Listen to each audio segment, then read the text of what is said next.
안녕하세요. 법률사무소 시우의 유광훈 조혜원 변호사입니다. 반갑습니다. 네. 자, 결론부터 얘기해 보시죠. 네, 예식장을 취소했어요, 지금 코로나 때문에. 예, 취소하면 위약금을 지금 물어야 되는 상황인데, 예. 이거 물어야 되나요? 안 물어도 될까요? 자, 사실 결론이 제일 중요하잖아요. 그렇죠. 그러나 결론은 사안마다 다르다. 이고 사안마다도 지금 명확하지가 않다. 라는 거예요. 이거 아마 어디서도 명쾌한 해답을 들으신 데가 없을 거예요. 왜 명쾌한 답이 없을까요? 꼭 변호사님들이 이렇게 말씀하시는데 그죠? 꼭 케이스 바이 네. 케이스라고 말씀하시는데 그렇죠. 왜 이게 명쾌한 답이 없을까요? 상담하러 와라 뭐 이런 얘기는 아니고 네. 명쾌한 답이 없는 이유가 있습니다. 이 사건 이런 사안의 경우에는 제가 예전에 여행 분쟁 사례도 분석해서 발표한 적이 있었는데 여행 분쟁 사례나 이런 예식장 분쟁 사례 같은 경우에 개별 사안의 금액이 작아요. 네, 그러다 소액이죠. 예, 비교적. 그러다 보니까 이게 상급심까지 올라가서 어떤 판례가 정립되는 경우도 거의 없고 대부분이 합의로 해결이 되거나 하급심에서 해결이 되는 경우들이 많아서 기준이 잘 안 잡혀 있습니다. 네, 맞습니다. 그리고 두 번째에 이런 전례가 없는 경우가 많아요. 자, 여행 분쟁 같은 경우에는 갑자기 테러가 발생한다든가 그리고 지금 이런 경우에는 갑자기 코로나가 발생한다든가 이런 유사한 전례가 있는데 이런 유사한 전례에서 판례가 정립되지 않은 경우도 있고 그리고 이런 경우에 정부가 사전적으로 기준을 제시해주면 좋거든요. 예를 들어 네. 이때부터 이때까지는 여행을 못 가니까 여행은 다 취소해라. 아니면 이때부터 이때는 결혼식을 못 하니까 결혼식을 다 취소해라. 이런 식으로 사전적으로 해주면 되는데 정부도 이거를 하기에는 시간적인 문제도 있고 업무량적인 문제도 있어서 정부가 이런 기준을 사전적으로 제시하기 상당히 어려운 상황이에요. 그래서 부담도 있겠죠. 또 그 민간의 일에 그렇게 강제적으로 개입한다는 게. 그렇죠. 이게 개별적인 민간의 일인데 네. 예, 정부가 개입하기도 뭐하고 또 이게 언제 사태가 해결될지도 모르거든요. 네. 예. 사실 뭐 전례가 있었던 일이면은 뭐 계약서에 이미 내용이 있겠죠. 근데 그렇죠. 이게 전례 없는 일이기 때문에 문제가 생기는 거고 좀 참 맞아요. 애매하게 되는 것 같습니다. 그리고 기준을 코로나 때문에 취소해도 된다라는 기준이 만약에 있다고 하더라도 그 지금으로부터 한 달 후에 코로나 사태가 어떨지 어떻게 알고 취소를 할 수 있냐. 맞습니다. 예. 지금 당장도 그래요. 예. 9월 6일까지 예. 2.5단계 시행인데 예. 예식은 9월 9월 7일이다. 7일이에요. 그러면은 이거는 그러면은 예식장 어떻게 해야 되는 입장에서는 건가요? 괜찮지 않냐. 네. 예신 예랑의 입장에서는 말이 되냐. 그렇게 되는 거죠. 네, 그렇게 되는 거죠. 그래서 이런 것들을 감염병이나 해외 이런 문제 상황들 이런 것이 있을 때 정부 부처가 좀 사전적으로 기준을 제시해 주는 걸 법제화하면 좋을 것 같은데 네. 아직은 법제화가 안 돼 있으니까 일단은 개별 사안별로 우리가 살펴야 될 것 같아요. 네, 맞습니다. 그렇다면 만약에 지금 이제 내가 예, 당사자가 됐다. 네. 내가 예신이다. 네. 예랑이다. 예, 내 문제가 됐을 때 예. 이걸 이제 어떻게 해결해야 될까요? 이제 뭐부터 이제 봐야 될까요? 그렇죠. 변호사들이 어떤 상담을 받을 때 먼저 갖고 오라고 하는 게 있잖아요. 네, 있죠. 계약서 갖고 오세요 네, 하잖아요. 계약서. 네, 그래서 계약서를 먼저 봐야 되고 계약서가 천차만별이더라고요. 예식장 네. 계약서도 비슷비슷하지만 그리고 그 다음에 소비자 분쟁 기준을 살펴봐야 될 것 같고요. 네. 그리고 이런 것들을 들고 변호사를 찾아가면은 가장 좋겠죠. 네, 왜냐면 어느 정도 가이드라인을 받을 수 있죠. 그렇죠. 변호사 상담료가 위약금보다는 적을 거기 때문에 한번 가서 이 정도 될 거다라고 상담 받아도 좋고 이런 유튜브 동영상을 봐도 네. 좋을 겁니다. 네. 자, 계약서에 보면 네. 천재지변의 경우에는 취소할 수 있다. 면책되는? 예, 네. 그런 조항들이 있잖아요. 그러면은 코로나 이 사태로 취소하는 게 천재지변일까요?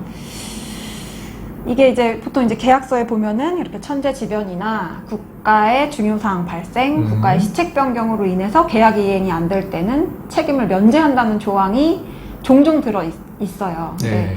그러면은 이제 코로나가 천재지변 아니냐, 그러니까 면책되는 거 아니냐, 위약금 안 물어도 되는 거 아니냐 이렇게 생각하실 수 있는데 안타깝게도 아직까지 제가 찾아본 바로는 그 감염병을 천재지변이라고 판단한 사례는 없는 걸로 알고 있습니다.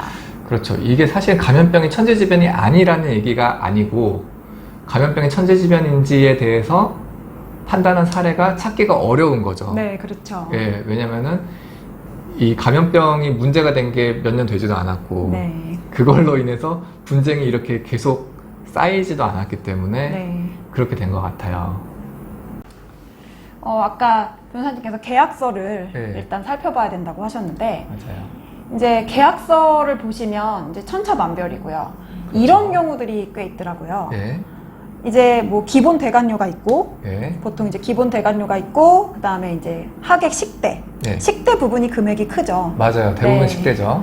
식대 부분이 있는데, 최소 보증 인원이라는 게 있어요. 최소 예. 보증 인원을 뭐 지금 이제 뭐 6개월 후에 결혼할 건데 지금 알 수가 없잖아요, 사실. 그렇죠. 예. 그러니까 뭐 대략 얼마일 것 같은데 뭐 뭐 10일 전에 확정하자 이런 네. 식으로 이제 계약서를 공란으로 비워두시는 경우가 예, 예. 꽤 있는 것 같더라고요. 그래서 아. 근데 이제 업체에서는 이제 소비자분께서 대략 이제 300명이라고 하셨으니까 예. 300명 곱하기 그렇죠. 뭐 4만 원 또는 5만 원 예. 더 비싼 거 하셨을 수 있을 것 같은데. 아, 저는 훨씬 싼 거 했습니다. 그렇습니까? 이제 뭐 예를 들어서 예. 뭐 이제 300명 곱하기 이제 4만 원, 5만 원에 해당하는 대관료 포함해서 그 총 금액의 네. 몇 프로를 이제 위약금으로 요구를 하는 경우가 있는 거죠. 아, 그렇죠. 근데 거기는 공란으로 돼 있었잖아요. 네, 그렇죠. 예. 그런 경우에는 이제 조금 이제 소비자 쪽에 유리한 결론이 도출될 수 있는 거죠. 그렇죠. 이게 우리가 최소 보증 인원이 사실은 그 예식장 계약의 핵심인데 네. 그 핵심이 되는 인원수가 아직 서로 정해지지 않았다. 라는 것은 어떻게 보면 계약이 좀 완성이 덜 됐다. 그렇게 볼 여지가 있죠. 예, 네. 여지가 없지 않다. 네, 없지 않다. 조심스럽습니다. 예, 네. 조심스러워요. 이게 네. 그거 갖고 이렇게 판단이 딱 된 적이 없어서 예. 어쨌든 너무나 중요한 부분인데 이 부분이 빠져 있다라면은 소비자 입장에서 좀 더 강한 지위를 차지할 것 같다라는 거잖아요. 저라면 뭐 이렇게 협상할 수도 있을 것 같아요. 그러니까 대관료는 대관료인데 그렇죠. 이거는 식대는 확정이 안 됐으니까 확정이 안 대관료에 됐으니. 대한 위약금에서 협의하자. 아, 그럴 수도 있을 것 그렇게 같아요. 협의를 할 수도 있을 것 같아요. 그렇죠. 위약금이라는 게 내가 약속한 거를 어기는 게 위약이잖아요. 네, 그렇죠. 근데 내가 약속한 적이 없는 거에 네. 대해서 내가 왜 위약금을 내냐. 이런 식으로 주장할 수 있을 것 같아요. 소비자 입장에서는. 네, 그렇습니다. 예. 그리고 이제 식대가 대부분이긴 하지만 네. 그 식대를 제외한 기본 대관료가 있어요. 이것도 무시할 수 그렇죠. 없는 금액인데요. 이 부분은 그러면은 뭐 이게 나중에 정하는 부분도 아니니까 예. 요 대관료에 대한 위약금은 그러면은 확실하게 그럼 물을 수밖에 없는 건가요?